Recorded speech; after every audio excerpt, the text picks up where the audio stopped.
এই টিউটোরিয়ালে আমরা দেখব কুইক সিলেকশন টুল। এই ছবি ওপেন করতে হবে।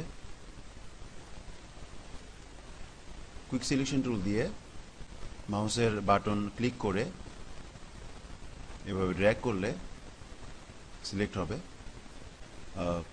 সিলেকশনকে আরো সুন্দর করার জন্য এখানে যেতে হবে, এখান থেকে স্মুথ বাড়িয়ে দিতে হবে।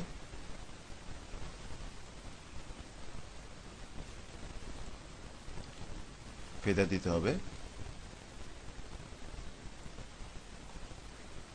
ওকে দিতে হবে। ব্যাকগ্রাউন্ড লেয়ারটিকে আনলক করে দিতে হবে।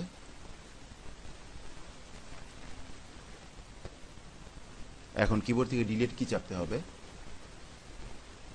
কন্ট্রোল ডি দিয়ে ডিসিলেক্ট করতে হবে সিলেকশনটিকে। এই ছবির মধ্যে ট্রান্সপারেন্ট যে অংশটুকু, এখানে অন্য একটি ছবি এনে বসাবো। এই ছবিটা ওপেন করতে হবে। মুভ টুল দিয়ে ক্লিক করে ড্র্যাগ করে ছবিটি এখানে এনে ছেড়ে দিতে হবে। ছবিটি চলে আসলো। এখন লেয়ার 1কে লেয়ার 0 নিচে নিয়ে বসাতে হবে। ক্লিক করে ড্র্যাগ করে নিচে নিয়ে নিলে লেয়ার 1টি লেয়ার 0 নিচে চলে এসেছে।